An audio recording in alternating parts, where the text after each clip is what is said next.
Bien, ahí estamos. Muy bien, buen día a todos, ¿qué tal? ¿Cómo andan? Vamos a empezar el teórico de hoy, jueves 3 de septiembre. Ya empezamos el mes de septiembre y todavía seguimos en cuarentena con la pandemia a nivel mundial que no afloja. Así que bien, hoy vamos a empezar a trabajar con el texto de Más allá del principio del placer. En el teórico, ustedes algunos, la mayoría de los prácticos ya lo han estado viendo, han empezado a trabajarlo.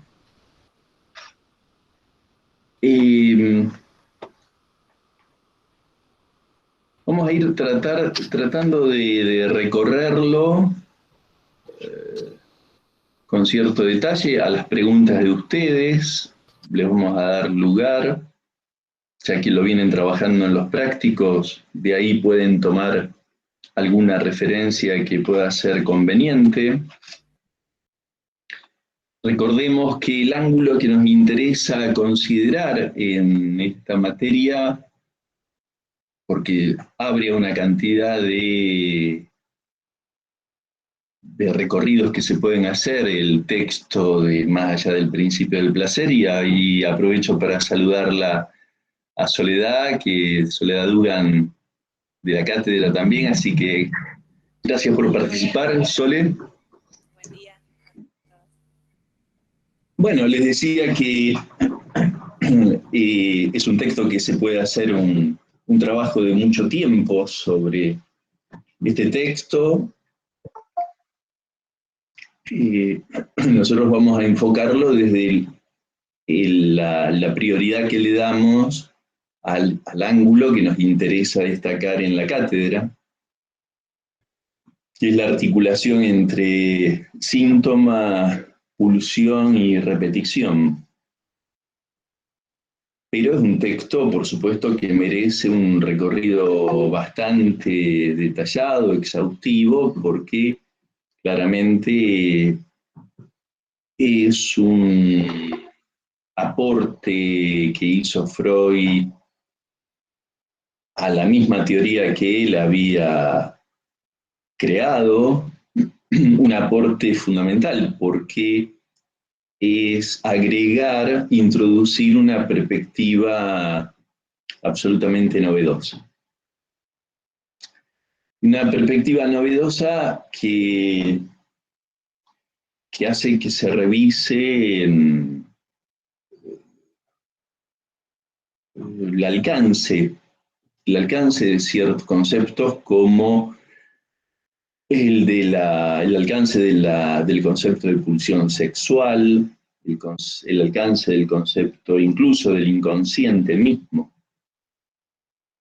como sentido que explica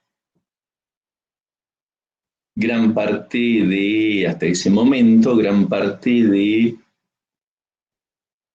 los problemas, las dificultades, los síntomas, las inhibiciones, las angustias de la vida humana.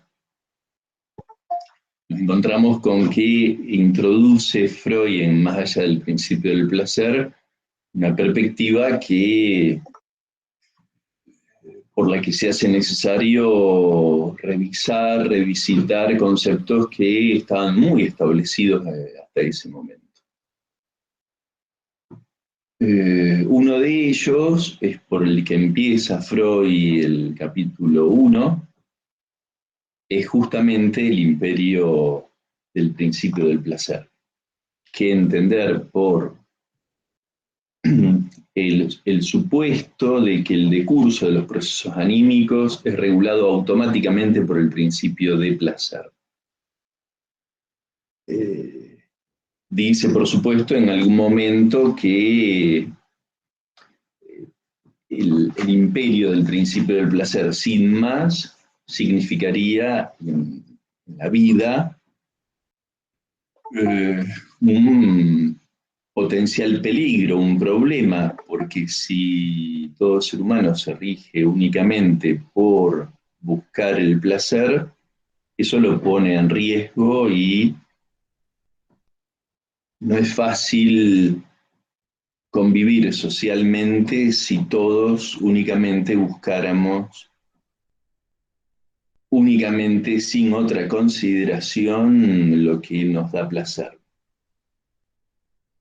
Por eso es un serio problema vivir, como en los tiempos actuales, en una sociedad que por los sociólogos, por los historiadores, por los grandes pensadores del siglo XX fue calificada como una sociedad hedonista. Porque es algo que genera muchas complicaciones en la vida social, por supuesto. Entonces, según lo que ya había establecido Freud, el principio del placer es propio de tiempos infantiles, primeros tiempos de la vida infantil, y ya prontamente en la vida infantil es necesario que eso esté a su vez compensado, regulado, compartiendo su fuerza con lo que Freud llama el principio de realidad. Principio de realidad que tampoco es tan simple de pensar, porque sería una continuación del principio del placer y la diferencia sería que el principio de realidad toma en cuenta las situaciones que le presenta eso que Freud siempre tuvo tan en cuenta, que es el mundo exterior,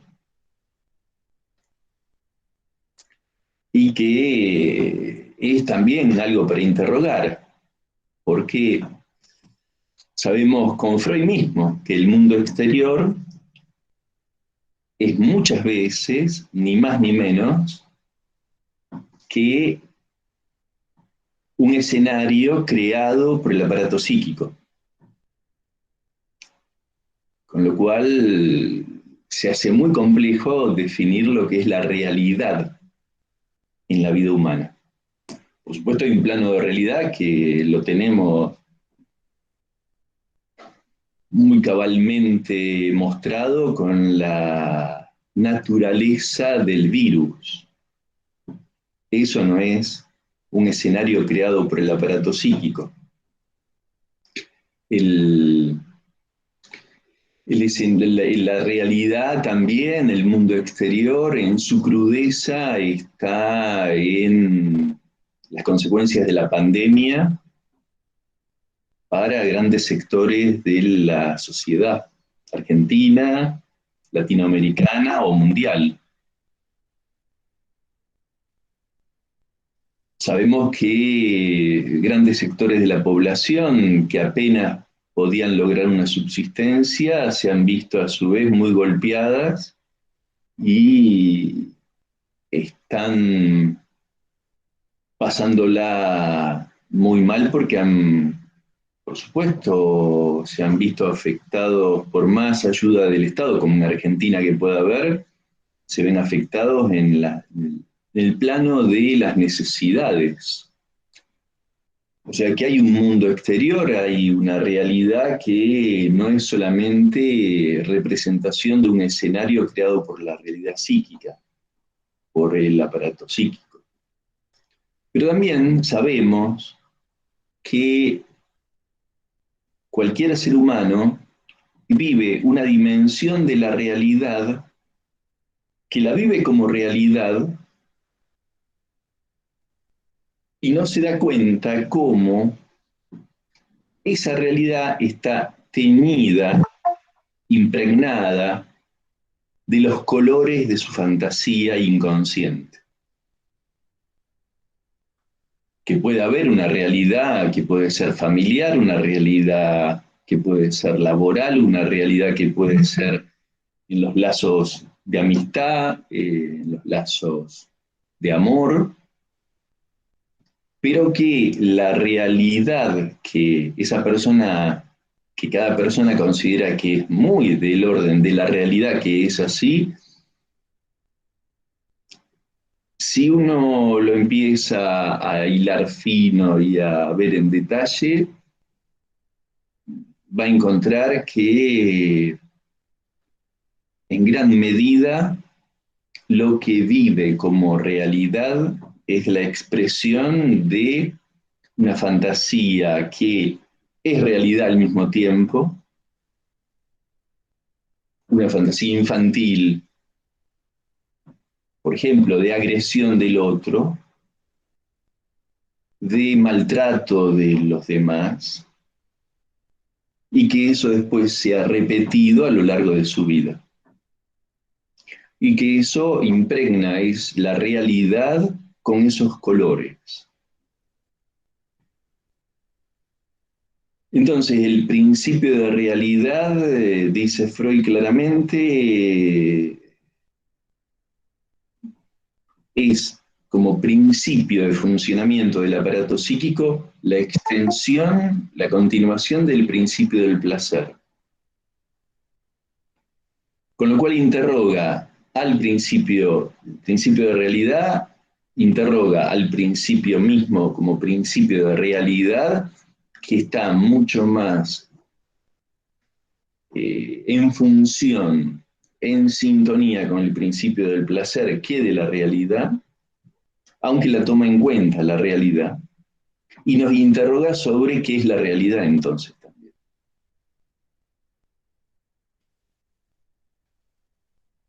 No hay un tercer principio, o sea, estamos, la vida humana, el aparato psíquico está regido o por el principio del placer, que es peligroso, en la vida adulta, pero cada vez más en la vida adulta se hace presente el principio del placer, con un imperativo caprichoso de satisfacción inmediata, sin ajustes, con ninguna consideración por ninguna realidad. Y tenemos el principio de realidad en el que uno podría confiar un poco más en la vida, entre comillas, adulta, pero que es muy relativo su, entre comillas, buen funcionamiento. Con lo cual, no hay que hacerse muchas expectativas de creer que la vida humana está guiada por el sentido común, lo razonable, la sensatez. Creo que si uno se pone a pensar seriamente estas conceptualizaciones de Freud, eh, no alientan demasiadas expectativas en ese sentido. Creo que hay que ser modestos en las pretensiones que se le pueden exigir al ser humano. Y todos estamos en épocas en las que, por supuesto, se hace muy fuerte el principio del placer, buscando satisfacciones ante una realidad tan inhóspita como la que nos toca vivir a todos. Entonces, en la página 9 de Más allá del principio del placer, del tomo 18, Freud dice al final de la página 9, dice: el principio del placer es propio de un modo de trabajo primario del aparato anímico, desde el comienzo mismo inutilizable y aún peligroso en alto grado para la autopreservación del organismo en medio de las dificultades del mundo exterior.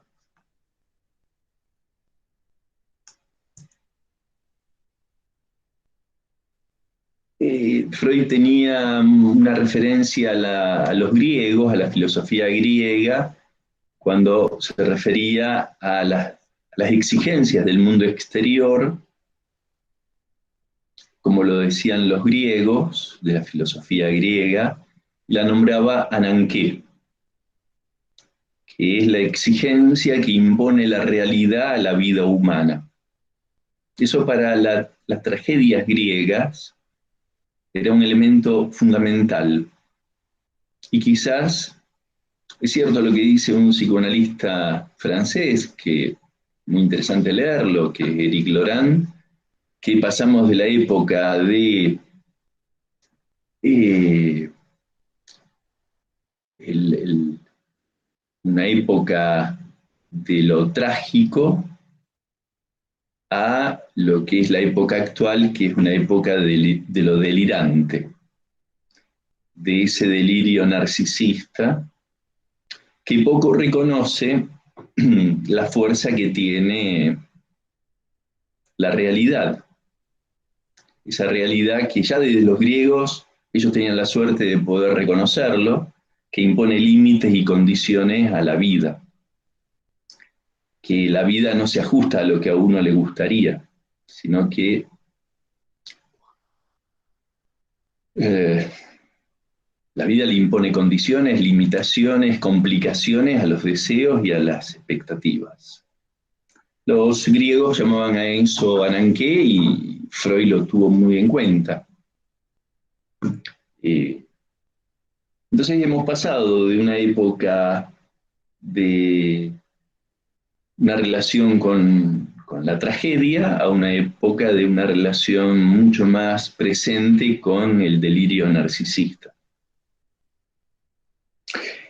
Entonces, en la página 10, en 1920, Freud dice, bajo el influjo de las pulsiones de autoconservación del yo, y esto es muy interesante, porque ahí pone el acento en la importancia de algo que preserva la vida.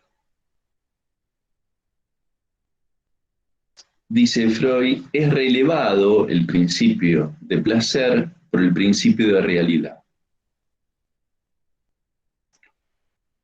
que sin resignar el propósito de una ganancia final de placer, exige y consigue posponer la satisfacción. Consigue. Esto es interesante. El principio del placer no lo consigue. El principio de realidad consigue posponer la satisfacción. Tolera que la satisfacción no sea ya mismo. O sea, incluye el tiempo, el principio de realidad. El valor de incluir el tiempo no es algo menor en la vida humana. El quiero ya es propio del infantil. Digo, en la vida adulta también uno puede decir quiero ya, pero se pregunta, ¿es posible? ¿Están las condiciones dadas? El principio de realidad tiene la virtud de que incluye lo que no incluye el principio del placer en la vida infantil, que es la temporalidad y lo posible. Cuando uno incluye la temporalidad, incluye la condición de posibilidad de algo. Podríamos decir, incluye a los demás también. No está uno solo. No está el yo quiero ya mismo, porque yo quiero. Está el tiempo, está la posibilidad y está el otro. Y todo eso hace que se configure algo muy diferente a las condiciones que impone el principio del placer.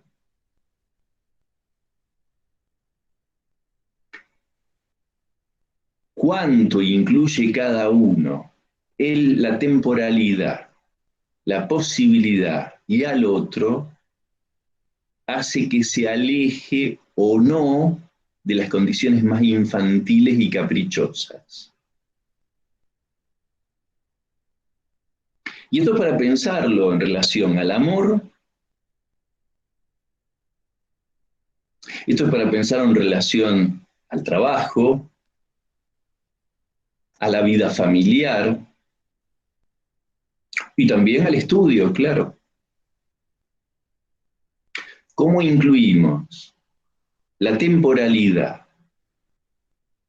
la posibilidad, dada no la posibilidad dada por uno y por su antojo, sino la posibilidad dada por la realidad,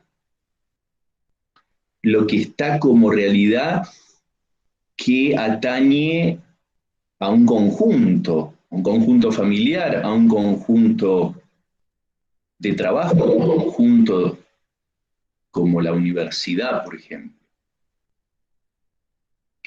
Y al otro también. Si el otro puede, si el otro quiere, si el otro está dispuesto, si el otro, que ya no es entonces un objeto o algo que está como un títere mío, sino que también tiene sus posibilidades, sus limitaciones, sus deseos, su, eh, su historia. La, el infierno de la vida familiar, cuando es tal, a veces por suerte no lo es así, pero cuando la vida familiar es un infierno, o el trabajo se convierte en un ámbito infernal, o la universidad se puede convertir en un infierno, es porque hay algo de cierto principio de realidad que no está funcionando. Pensando el principio de realidad no como un imperativo eh, que aplasta los deseos, no, al contrario, es lo que les permite a los deseos tener lugar de buena manera.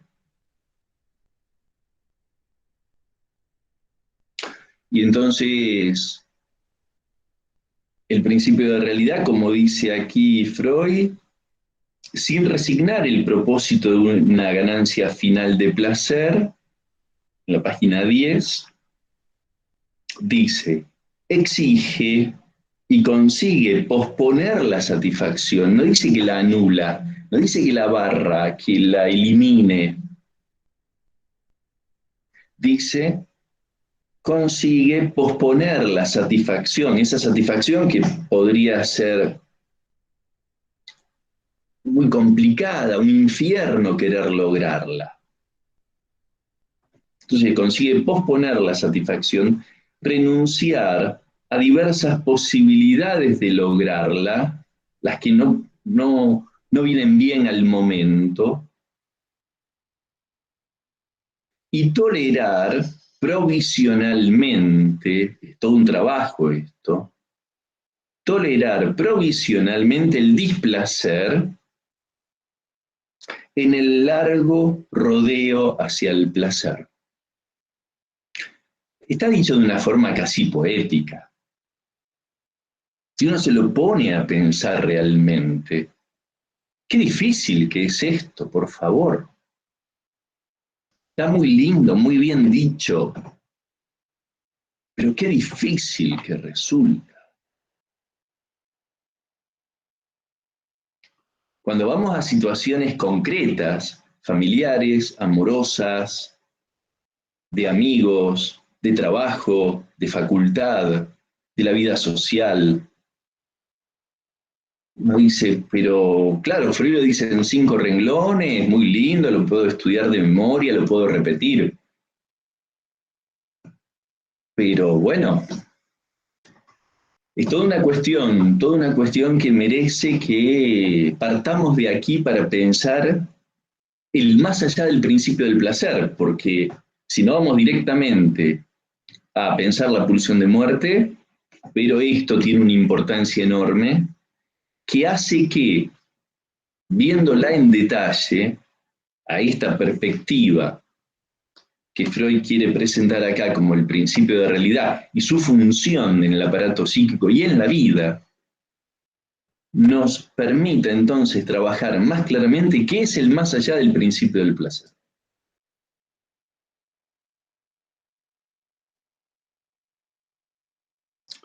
Y entonces dice algo maravilloso que no hay que nunca que dejar de iluminar acá claramente. Dice, es indudable, dice, en la página 10 todavía estamos, que el relevo del principio de placer por el principio de realidad, la sustitución, que no es nunca absoluta, siempre queda mucho de principio de placer vigente y activo. Y cuando insisto, los pensadores y filósofos, historiadores, antropólogos que han escrito sobre la sociedad hedonista del neocapitalismo actual, es para detenerse a reflexionar si hay tal relevo y en qué medida. No es tan seguro, no es tan seguro.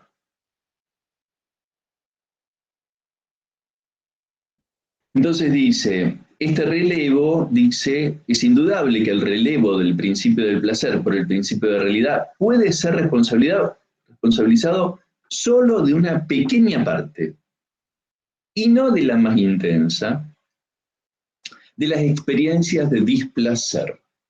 Esto es fundamental. O sea, este relevo del principio del placer por el principio de realidad genera displacer. Nos gustaría que la vida, que el mundo, que la facultad, que el virus, que las condiciones económicas y políticas de la sociedad estén al servicio de nuestro placer.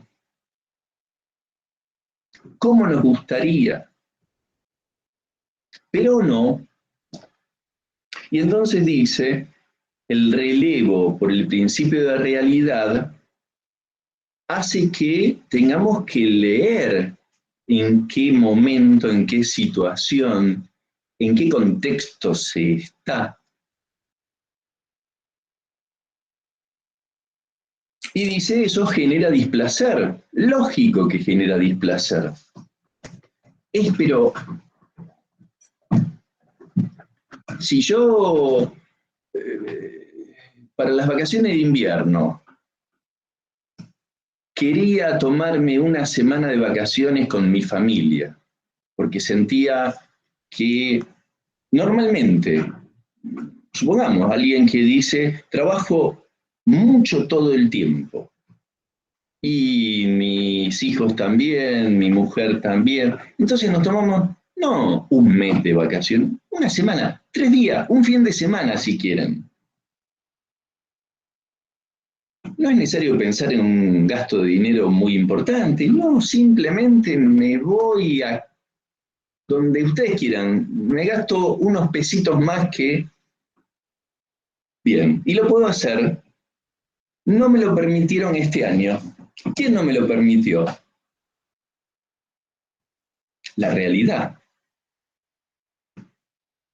Me quedé con las ganas. Entonces, yo podría haber escondido a mi familia en el baúl del auto, sacar un certificado y pasar.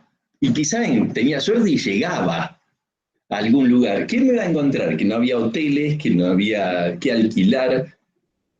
La realidad me hubiera puesto como una pared, me hubiera dado la cabeza contra la pared y yo hubiera insistido. Me iba con carpa y me instalaba una carpa en algún lugar. Pleno invierno, la realidad también me hubiera puesto.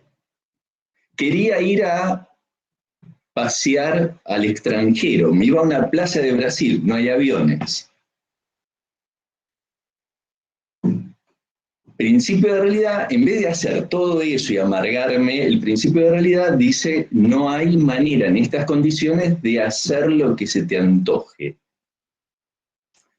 Entonces yo digo, pero si yo tengo la plata, tengo ganas, tengo la decisión tomada, ¿por qué me lo impiden?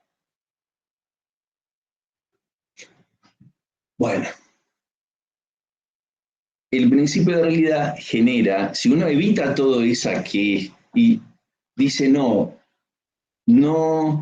puedo, estas vacaciones de invierno me tengo que quedar en mi casa. Me quedo con las ganas, sí. Me hace falta, también me hace falta. Esto de dar clases virtuales es agotador. Organizar toda la cátedra como la organizamos, estuvieron Soledad participando, Andrés, éramos un conjunto de 17 personas pensando cómo en 2 semanas tener que pasar toda la organización presencial a virtual. Creamos un blog, está disponible para todos ustedes, hay material que les recomiendo ver, leer, aprovechar. Principio del trabajo, ustedes recuerdan, por el aula virtual, con todos los problemas del chat, del blog, después Google Meet. Toda una experiencia que fue novedosa y no siempre de lo más agradable para sostener, para ustedes, para nosotros. Pero lo seguimos haciendo y con gusto. O sea, el principio de realidad, como estamos trabajándolo ahora, nos permite recuperar, ajustándonos a lo que se puede, a lo posible, la posibilidad de, a su vez, ganar algo de placer en lo que se hace.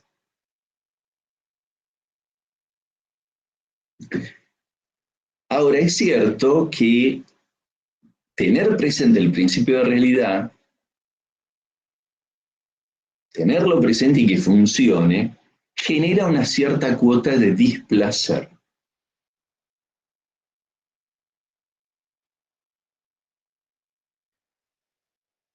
Porque, pongamos un ejemplo muy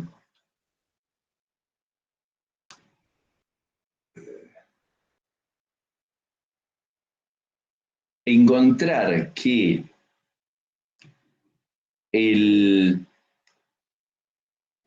en el momento en el que quiero ir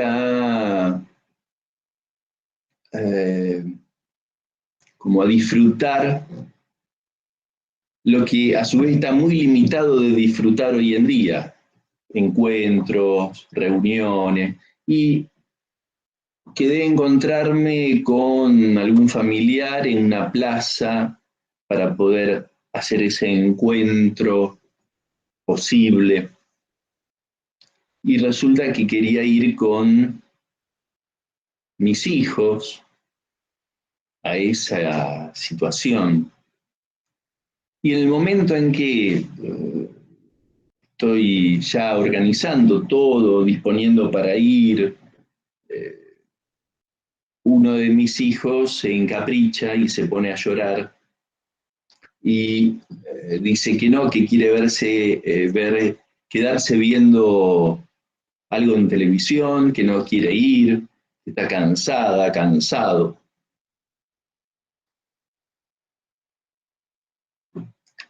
Y eso también hay que incluirlo en las situaciones que uno tiene que considerar en la vida familiar, cómo tramitar desde el principio de realidad lo que otros presentan contrarios a mis deseos.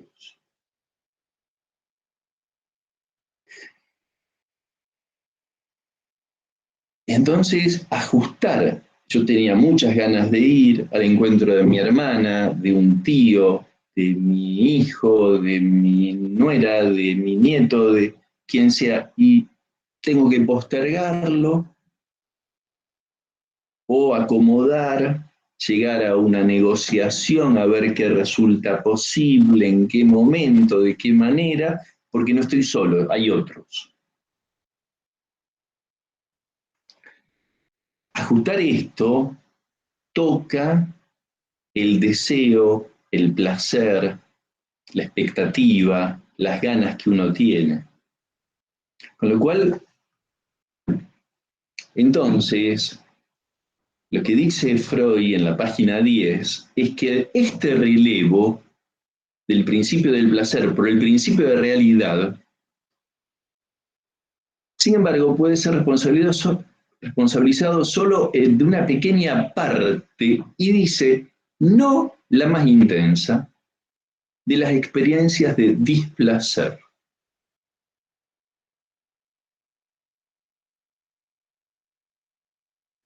Y dice, otra fuente del desprendimiento de displacer, no menos sujeta a ley, surge de los conflictos y decisiones producidos en el aparato anímico mientras el yo recorre su desarrollo hacia organizaciones de superior complejidad.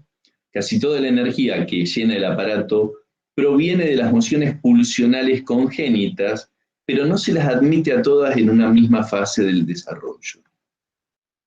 En el curso de este desarrollo, acontece repetidamente que ciertas pulsiones o partes de pulsiones se muestran por sus metas o sus requerimientos inconciliables con las restantes, que pueden conjugarse en la unidad abarcadora del yo.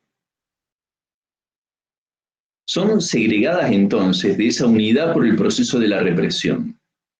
Se las retiene en estadios inferiores del desarrollo psíquico y se les corta, en un comienzo, la posibilidad de alcanzar satisfacción. Y si luego consiguen, como tan fácilmente sucede, procurarse por ciertos rodeos una satisfacción directa o sustitutiva, este éxito, que normalmente habría sido una posibilidad de placer, es sentido por el yo como displacer. Esto es el síntoma. A consecuencia del viejo conflicto que desembocó en la represión, el principio de placer experimenta otra ruptura justo en el momento en que ciertas pulsiones laboraban por ganar un placer nuevo en obediencia a ese principio. Entonces dice después, seguramente todo displacer neurótico, el displacer neurótico de los síntomas hasta del modo de carácter, todo displacer neurótico es de esa índole, un placer originario, un placer que no puede ser sentido como tal. Ustedes recuerdan seguramente cuando hemos trabajado a principio de este acompañamiento virtual, en tiempos en que trabajábamos por chat, lo que trabajamos como el infantilismo y lo anacrónico de la satisfacción que presenta el síntoma.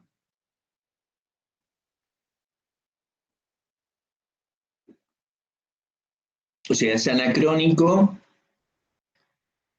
porque es algo que viene de otro momento a hacerse presente en un momento en el que ya no están configuradas las mismas condiciones. Entonces, un modo de demanda infantil, caprichosa, un modo de demanda imperativa, que enseguida se enoja porque no le dan lo que pide, eso es infantil, es anacrónica si se presenta en un alumno universitario de 20, 25 años. Era propia esa demanda de los 3, 4, 5 años, para que se presente 20 años después, es anacrónico.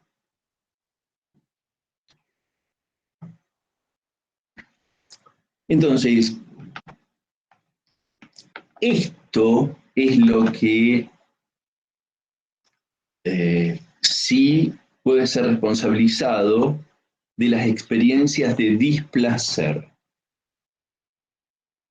Fíjense que qué interesante, si uno se lo pone a pensar con ejemplos a esto, que Freud está diciendo que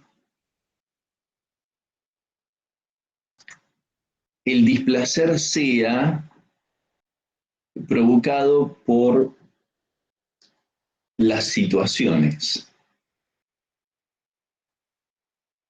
sino porque el modo de satisfacción que se presenta por medio de un retorno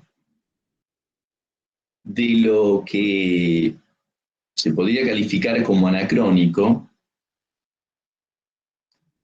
la reaparición de modos de placer, podríamos decir, para generalizar.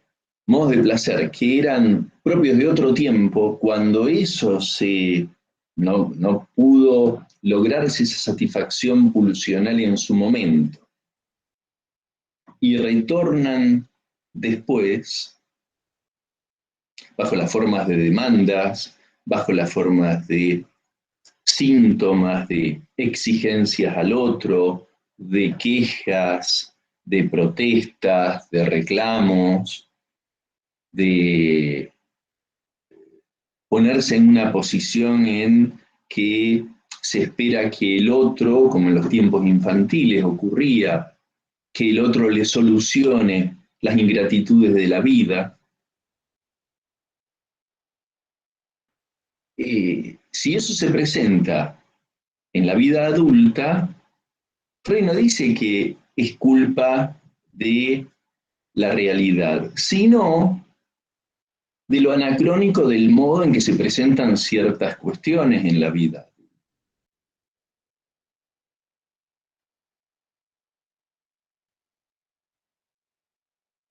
Esto me parece que nos orienta al eje de nuestra materia,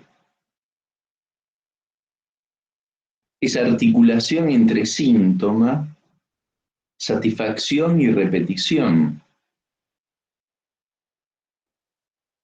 O sea, podríamos decir que entonces ese nudo entre síntoma, satisfacción y repetición, una vez que aparece en la vida adulta, que puede aparecer de una variedad enorme de formas. No hay que pensar que el síntoma se presenta únicamente por eh, los típicos síntomas que leemos en los casos de Freud. No creamos eso. Síntomas hoy en día se presentan, como decíamos antes, en la vida amorosa. Los síntomas se presentan en la vida social, en la vida universitaria, en la vida laboral, en la vida familiar. Y generalmente cada persona no los reconoce como síntomas. Generalmente lo que se hace es, como decíamos también en principio de estas clases, o la culpa la tiene el otro, o la culpa la tiene el destino, la mala suerte, o siempre algo en lo que, por imperio del narcisismo, yo no tengo nada que ver.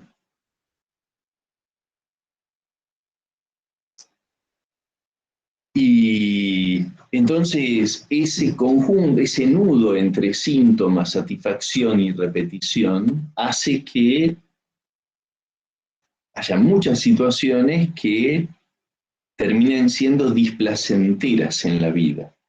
No por las situaciones o por la realidad, insisto en esto, sino por el modo en que se viven.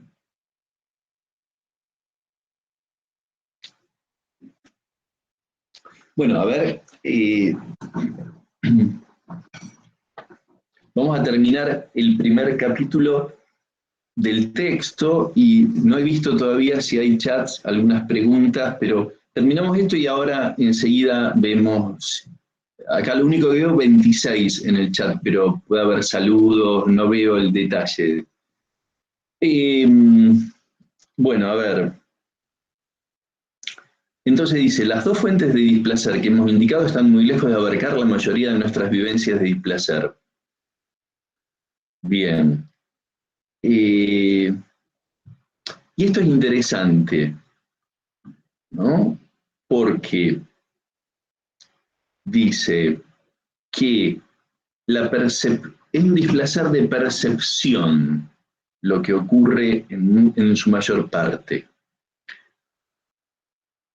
De la percepción de pulsiones insatisfechas, y eso ahí se está refiriendo a algo enigmático, pulsiones insatisfechas. ¿Cómo se puede percibir pulsiones insatisfechas? O de una percepción exterior penosa en sí misma, o que excite expectativas displacenteras en el aparato anímico y que sean discernidas como peligro. Bien. Entonces divide en dos, aquí, a esta altura, frente a exigencias pulsionales que tienen que ver como fuente con el propio cuerpo, y frente a la realidad. Y dice que la realidad puede ser vivida como peligro. Ahora, les anticipo un tema que no vamos a trabajar por falta de tiempo este año, pero que en inhibición, síntoma y angustia, la percepción de lo pulsional, la percepción de lo pulsional, o sea, de aquello que tiene como fuente un estímulo en el propio cuerpo, ahí pasa en inhibición, síndrome de angustia, 6 años después, en 1926, a ser un peligro interno. Y para Freud el peligro de mayor magnitud que provoca la mayor angustia es ese peligro pulsional. O sea, el cuerpo se transforma en la fuente de un peligro, que son los estímulos pulsionales de las diferentes zonas erógenas o del cuerpo como una zona erógena.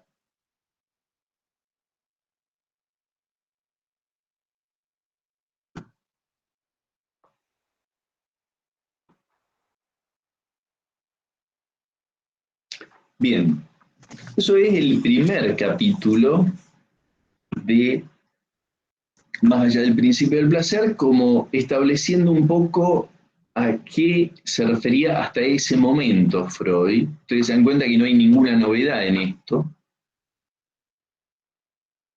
La novedad empieza, y es muy interesante cómo la considera Freud a partir de qué, y es de situaciones clínicas. El juego infantil, que por supuesto él está refiriéndose al nieto de él, pero eso después pasa a ser un elemento a considerar como en la clínica con niños, y en el sueño de las neurosis traumáticas. Tengan cuidado en el capítulo 2 que no son los sueños traumáticos, son los sueños de las neurosis traumáticas, que es otra cosa. Cuando nos referimos a sueños traumáticos, es aquellos sueños que están directamente vinculados con el momento de un trauma que quiere elaborar el trauma, el sueño traumático. El sueño de las neurosis traumáticas, como lo trabaja Freud en el segundo capítulo de Más allá, los sueños de las neurosis traumáticas no quieren elaborar el trauma. No sirven a ese propósito. Bueno, vamos a hacer una pausa para ver alguna pregunta si hay, que no he visto nada hasta ahora.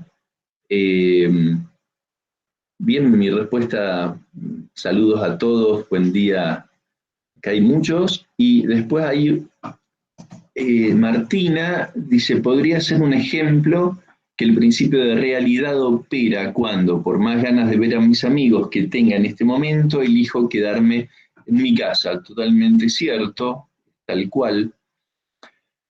Tolero provisionalmente el displacer hasta que pueda verlos y ahí satisfacer ese deseo.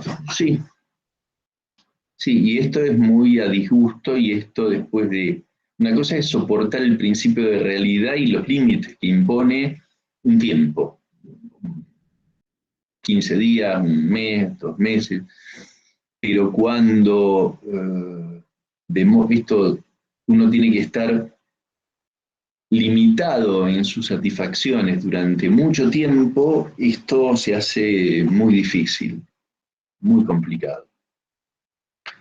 Quienes estamos en Buenos Aires, en Capital, lo sufrimos desde hace más de 5 meses, y es para quien como mi mujer, mi hija y yo tenemos una activa vida social, nos cuesta muchísimo haber reacomodado tanta movida social, no solamente familiar, que bueno, eh, se hace desagradable, pero bueno, es lo que se puede hacer en este momento.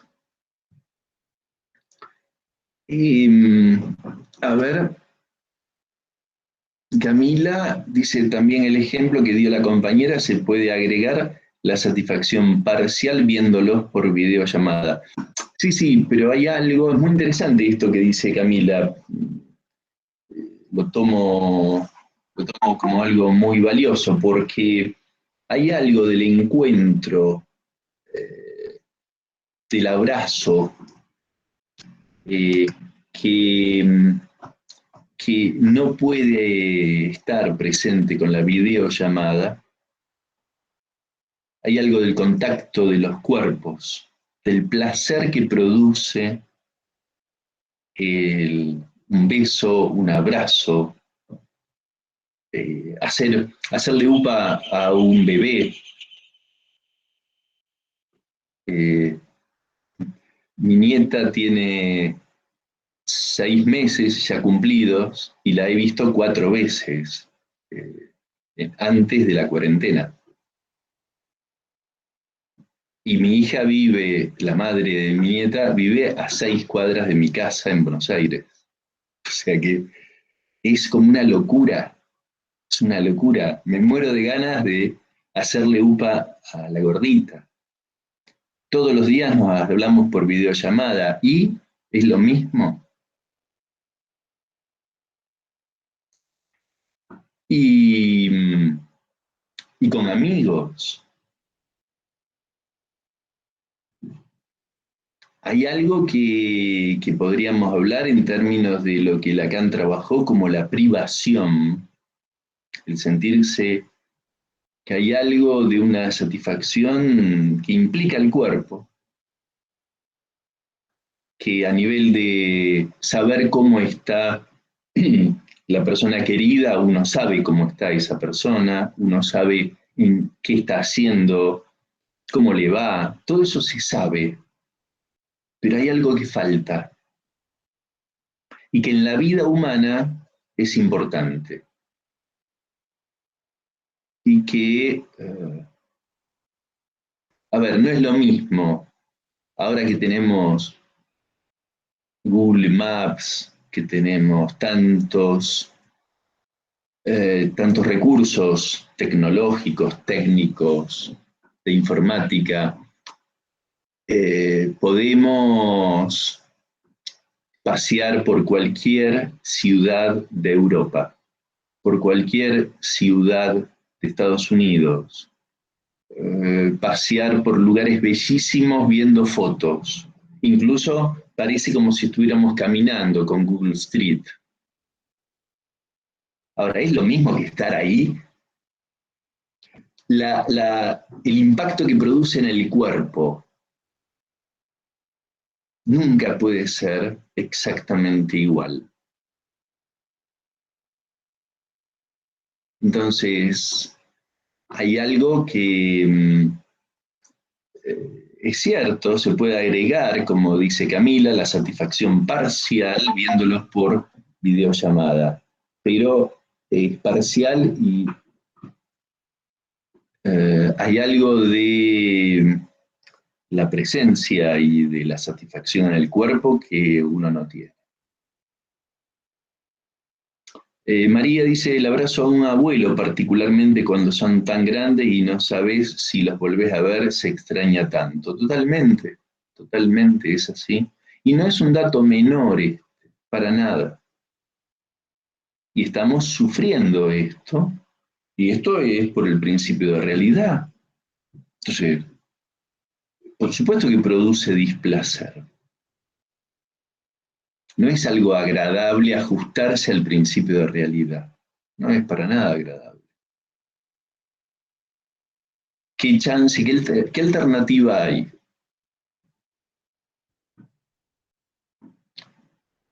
Bueno, me parece que hay mucho para tomar en cuenta sobre esto, que no es nuestro tema, o sea, por eso tampoco quiero que esto sea como la preparación necesaria para el más allá del principio del placer. Porque sobre esto podemos hacer un seminario de un año, porque es un tema que le concierne al psicoanálisis. Lacan lo trabajó mucho. Lacan tiene una afirmación que es muy fuerte, pero aplicada, pensada para cierto plano de la vida humana. Dice que la realidad es el fantasma. Cada uno de los seres humanos vive como realidad su fantasma. Y eso es muy cierto, pero hay que ver cómo se contextualiza esa expresión muy fuerte de Lacan. Dicha en el año 66, no es que lo dice en un principio y que después la rectificó, no, no, y eso lo sostiene y lo sigue sosteniendo. Para ser más provocativo, es como en algún momento he leído que decía, bueno, no hay realidad, lo que se trata es que cada uno vive una realidad que es fantasmática. Eso es cierto si podemos saber también que hay realidades que no hay que negar y que existen, Lacan las reconocía, por supuesto, y que hacen a las condiciones sociales, a las condiciones en las que algo ya viene dado, el virus, por ejemplo. Es un real que está por fuera de cualquier fantasía, fantasma inconsciente que uno pueda tener. Que después, sobre la realidad que nos toca vivir, cada uno tenga un fantasma. Entonces, que hay gente que en este momento lo vive muy paranoicamente, sí, tal cual, o con una fuerte negación. Eh, y entonces, no, no pasa nada, no, está todo bien, todo esto es mentira. Bueno, son formas de mantener el narcisismo preservado de algo que lo pueda afectar. Eh, pero también es muy interesante pensar todo esto, y Freud lo sabía perfectamente bien, con lo que podríamos interrogarnos sobre qué es la realidad, qué es esa articulación entre placer y realidad, pero trabajada por ya la filosofía griega en adelante. Cada una de las escuelas de la filosofía griega, como los estoicos, los epicuros, la escuela hedonista, el cinismo, son todas escuelas que se preguntan e interrogan sobre esta relación entre placer y realidad. Así que no es un tema menor. De todas maneras, lo que nos interesa ahora es para enfocar el más allá del principio del placer. Y para transmitirles, para que tengamos en claro que esta articulación que Freud plantea acá no es algo sencillo, no es algo para decir fácilmente así, bueno, el principio de realidad es algo simple, que es nada más que el modo en que el aparato psíquico toma en cuenta la realidad de lo que es posible para lograr el placer que el principio del placer empuja a conseguir. Es muy compleja esta relación que hay entre el principio de realidad y el principio del placer. Bien, a ver,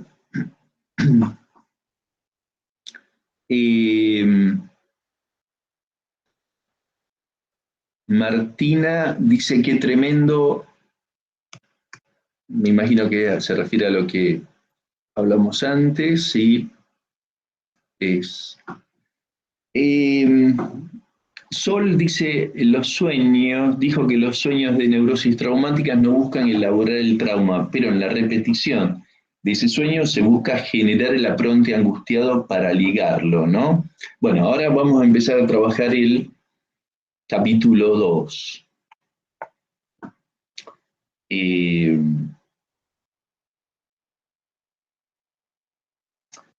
bien.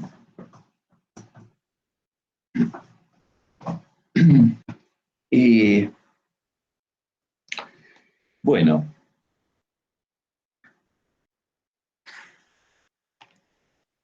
estamos en 1920 y lo que tenemos es que había terminado recién la Primera Guerra Mundial, que había durado 6 años, de 1914 a 1919,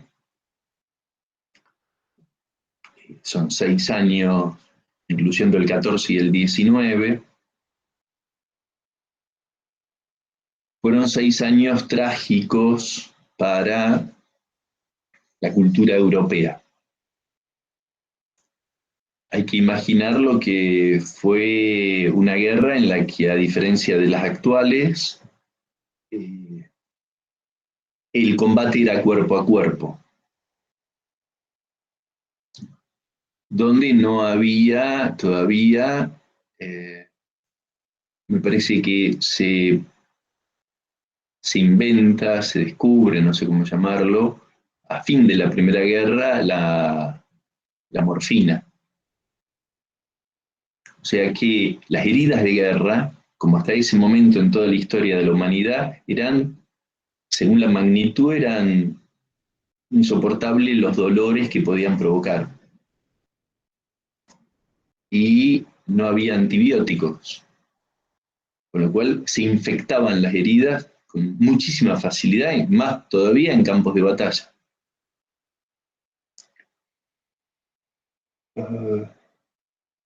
Con lo cual, ir a la guerra era no solamente la eventualidad de la muerte, sino de un sufrimiento terrible, espantoso.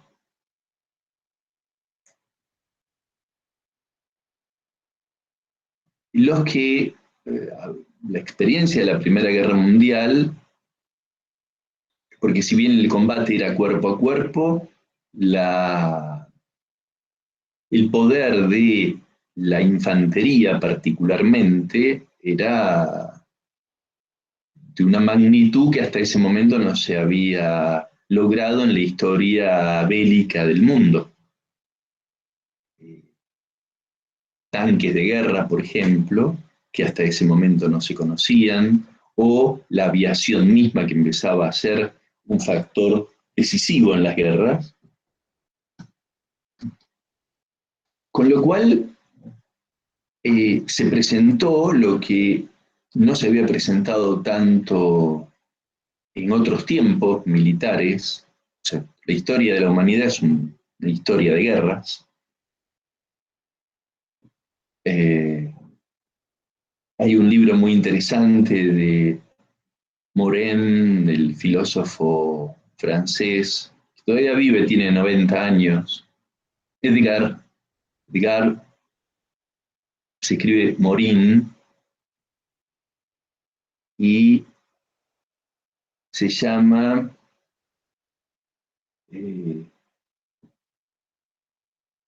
La barbarie, historia de la barbarie en el siglo, no, en Occidente, historia de la barbarie de Occidente.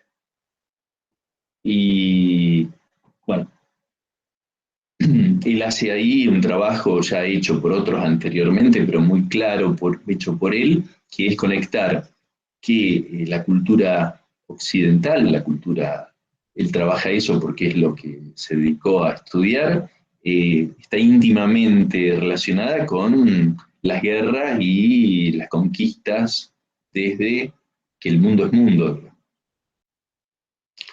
Y a diferencia de lo que ocurrió durante muchos otros momentos de la historia, en la Primera Guerra se presentaron una enorme cantidad de hombres, que eran los que combatían, hombres, traumatizados por la guerra.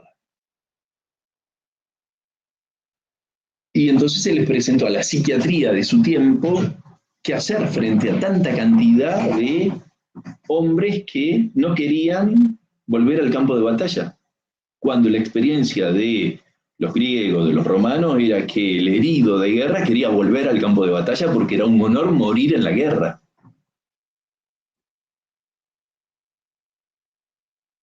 Y no al punto de los fundamentalistas islámicos que creen que si mueren de modo suicida o asesinando, ¿no? Tienen prometido en la eternidad una cantidad de mujeres, parece que eso es una buena promesa para esos hombres. Me parece que son 42 doncellas que los van a atender por la eternidad. Se nota que, bueno, es para pensar mucho porque según un amigo, ¿y qué harían los homosexuales? Diría.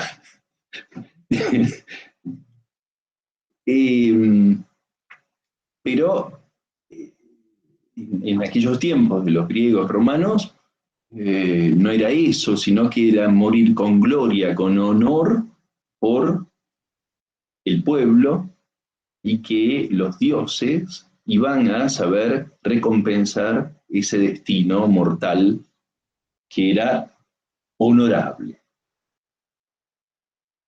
Algo pasó en la cultura, evidentemente, que hizo que a principios del siglo XX el morir en la guerra no fuera algo ligado al honor.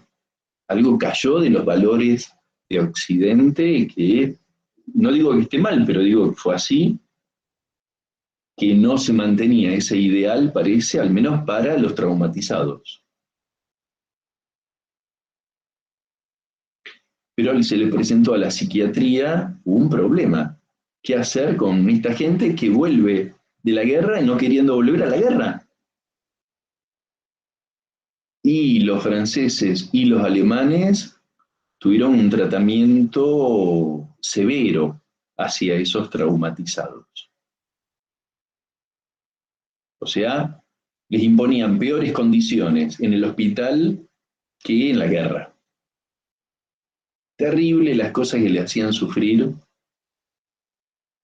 como castigo, porque le reprochaban la cobardía. El tratamiento que dio la psiquiatría inglesa, en cambio, no fue ese. Fue de otro modo de tratar el trauma. Primero considerarlo como trauma, la psiquiatría inglesa. Y hay un escrito de Lacan que es sobre la psiquiatría inglesa, muy interesante, refiriéndose a esa diferencia. Freud está en tiempo real, podríamos decir, encontrándose con esos pacientes, incluso que le consultan, que ya pasaron por el momento del trauma y ahora sueñan, pero con neurosis traumática, dice Freud. O sea, sueñan no con neurosis, son sueños de neurosis traumática. O sea, después del momento del trauma, salieron del trauma, hicieron una neurosis traumática y aparecen sueños en esas neurosis traumáticas.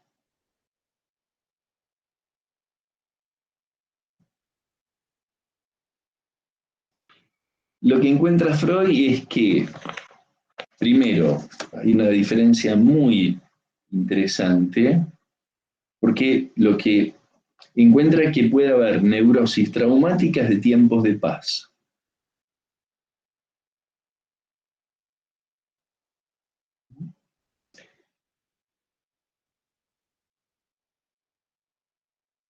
O sea, no, las neurosis traumáticas no solamente las encontramos eh, después de una guerra, sino que podríamos decir que eh, de algún modo la experiencia de vivir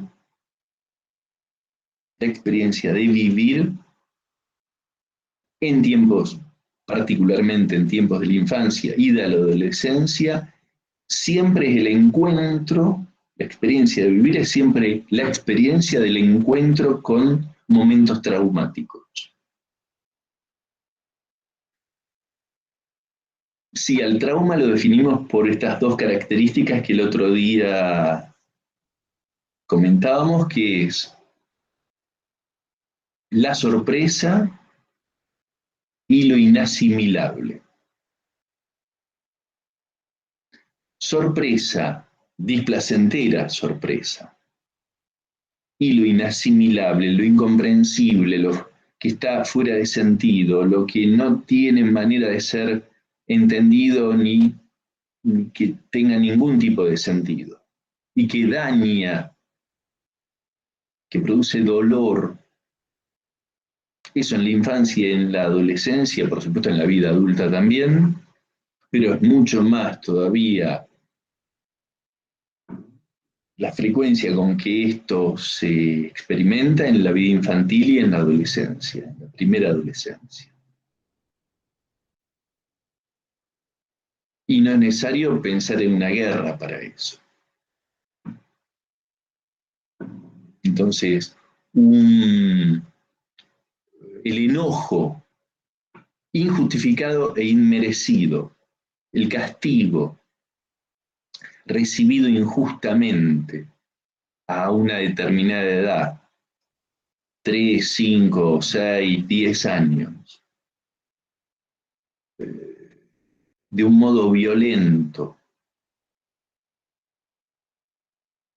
por parte de un familiar del que uno espera más bien cariño, atención, buen trato, y resulta que aparece de pronto, irrumpe con violencia, con maltrato,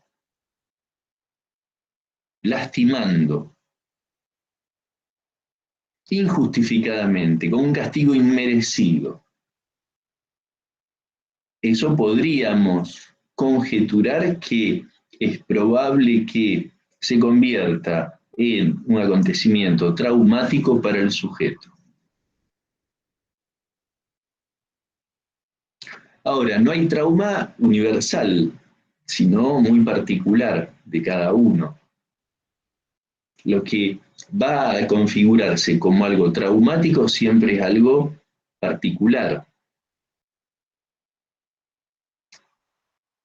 Y es muy frecuente cuando se trabaja en situaciones de traumas sociales, de traumas que son acontecimientos que involucran a un grupo social, un grupo humano, uno va a encontrar en 10 personas 10 formulaciones del trauma diferentes, propias una a cada uno.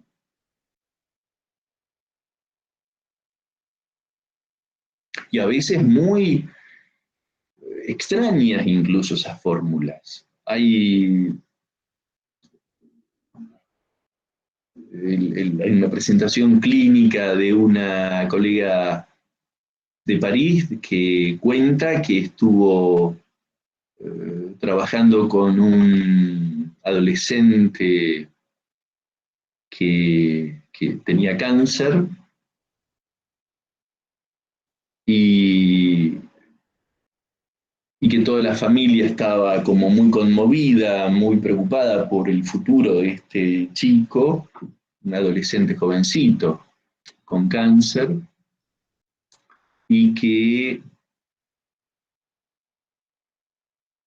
él estaba angustiado, sí, ella no lo atiende cuando está diagnosticado ni en tratamiento, sino después, recién lo ve. Y lo que este muchacho, este chico, ubicaba como lo más traumático para él era que después del tratamiento de quimio y después de la caída del cabello, no fue ni el cáncer ni la caída del cabello el problema para él del trauma, todo eso lo pudo sobrellevar muy bien, y lo que le resultaba insoportable es que cuando le volvió a crecer el cabello nuevamente, le creció de una manera distinta a como tenía el cabello antes. Y que él no se lograba reconocer entonces viéndose en el espejo, eso le resultaba insoportable. Supongamos, no me acuerdo bien, pero era si el chico antes tenía el cabello enrulado, no lo volvió a tener enrulado después de la quimio. Y que eso le hizo vivir una situación durante semanas de algo que le resultaba inadmisible, sumamente doloroso, y que había pensado, según la psicoanalista que lo contaba, había pensado incluso con ideas de suicidio, de no vivir más. Esto lo pueden ver ¿cómo se llama? En YouTube.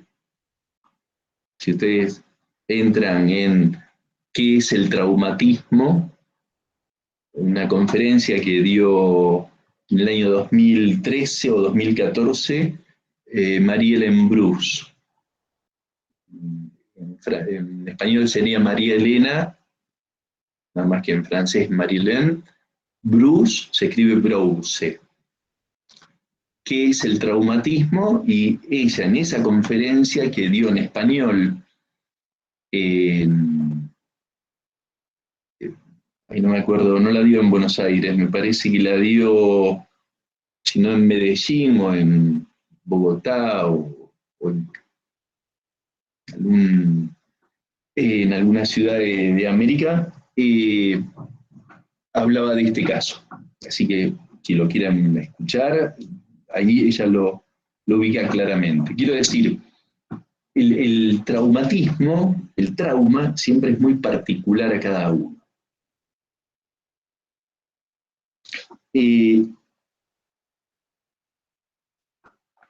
A ver, Jorge, habías mandado este link. Ah, es la conferencia. Perfecto, gracias. Magnífico. Ahí tienen esta conferencia, por si alguien la quiere ver, tal cual. Muy bien. Vean en el chat, está el link a la conferencia de Marie-Hélène Bruce. Es muy interesante. Por supuesto, toma el ángulo que es muy de la lectura de Lacan. No es algo que yo les recomiende esto. No le estoy indicando que la tienen que estudiar para la materia, sino simplemente para ese ejemplo y en el contexto de lo que ella dice. Hay una pregunta de Paula, ante una situación similar, ¿siempre hay trauma? No. No. No, no. No. A ver, el trauma tiene esas dos condiciones fundamentales, que son la sorpresa ante algo absolutamente desagradable, imprevisto e insoportable, digamos, como una sorpresa que no es una sorpresa de recibir un lindo regalo de cumpleaños, sino la sorpresa de algo absolutamente desagradable, displacentero. Pero lo fundamental del trauma es lo inadmisible, lo inasimilable. Lo inasimilable no depende de la situación, sino del sujeto. Porque para alguien puede ser inasimilable una experiencia que para otro puede ser desagradable, pero no inasimilable. Inasimilable, ¿qué quiere decir? Que se pueda como como impregnar de sentido, que se pueda comprender, que se pueda dialectizar con algo, que uno no quede siderado por esa experiencia. Entonces, eso no se puede prever, no depende de la situación. A ver, por ejemplo,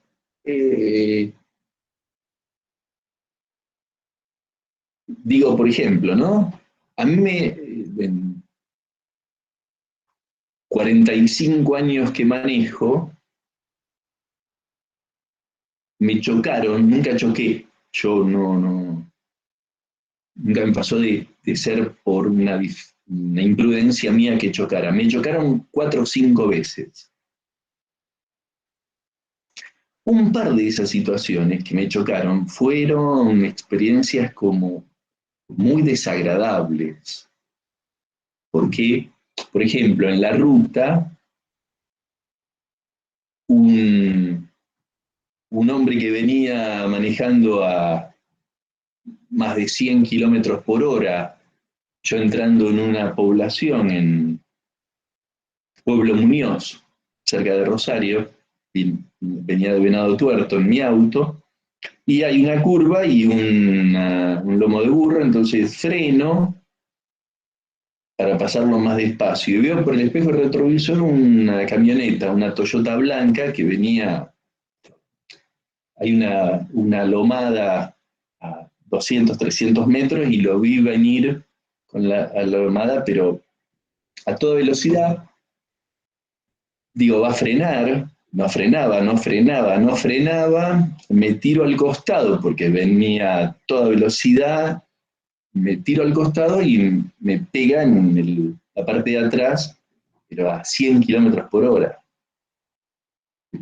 Me hizo unos trompos, casi da vuelta al auto, una cosa de loco.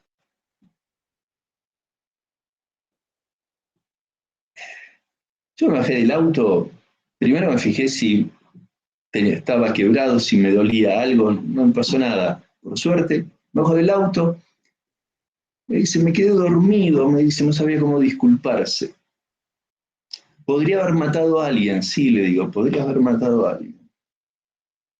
Me dice, se insultó a sí mismo y yo le dije que no lo iba a desmentir en eso. Y arreglamos los papeles.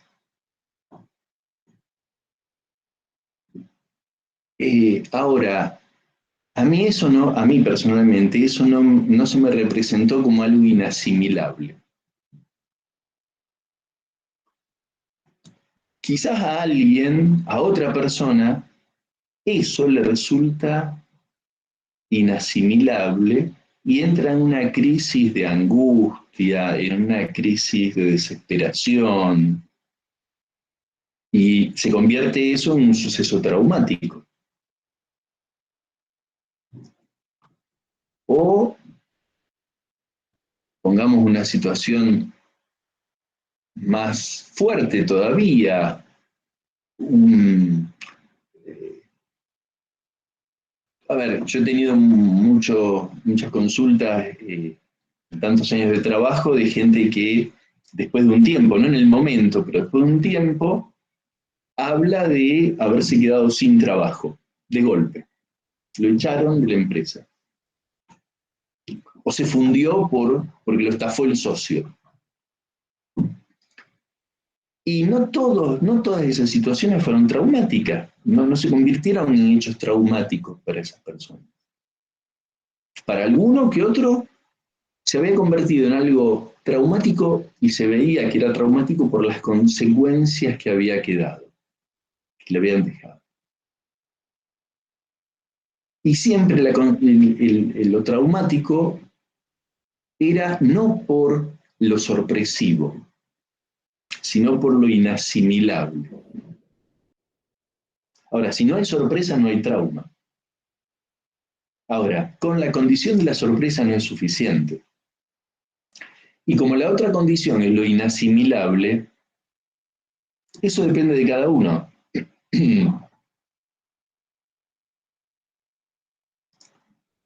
Entonces,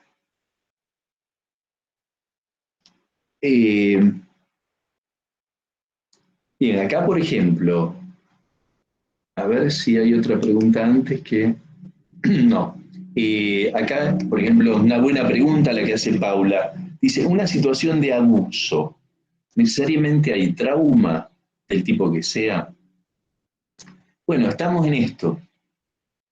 Si ha sido asimilable en el momento, porque después con el tiempo sí se puede asimilar algo, pero en el momento,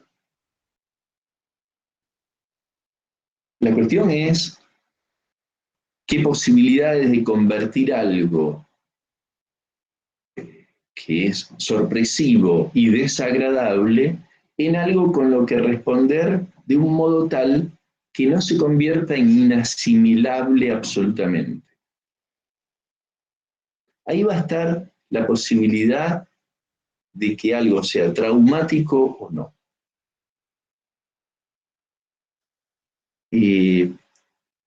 María dice, lo inasimilable y el trauma se ve en el trastorno de identidad disociativo o personalidades múltiples, ¿no?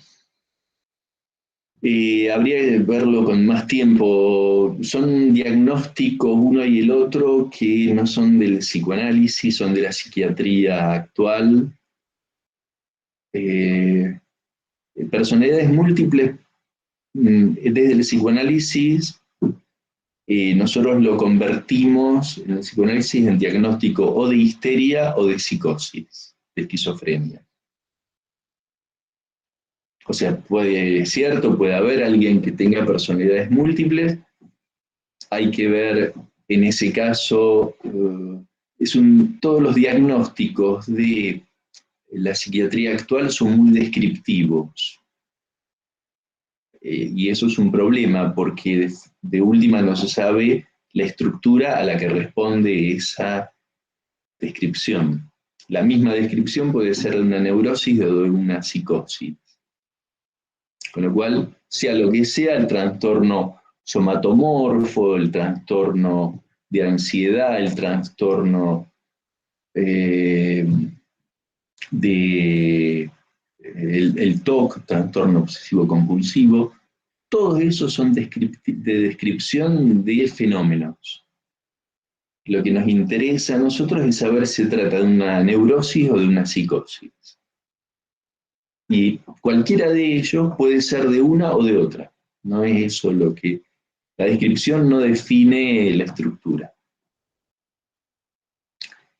Bien, entonces, viendo la hora que son las 2:20, ya me parece que podemos avanzar en la próxima clase a partir del capítulo 2, de Más allá del principio del placer, donde va a ir trabajando la diferencia entre terror, miedo y angustia. Es una diferencia interesantísima para tomar en cuenta, y ahí empieza entonces el sueño de las neurosis traumáticas y después el juego infantil. Vamos a trabajarlo, eso es lo que trabaja en la clase 2, para después avanzar a otros 2 ejemplos, que es la repetición en la transferencia y lo que trabaja en la clase, en el capítulo 3, como las neurosis de destino.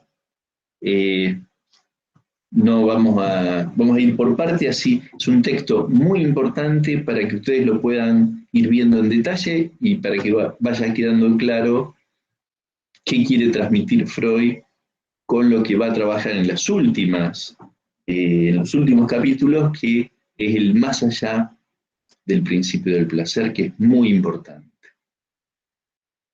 Bueno, muy bien. Ahí está. Mis saludos a todos, que tengan una buena semana. Soledad, Andrés y a todos, un gusto. Nos vemos el próximo jueves a las 12. Los espero. Chau, chau.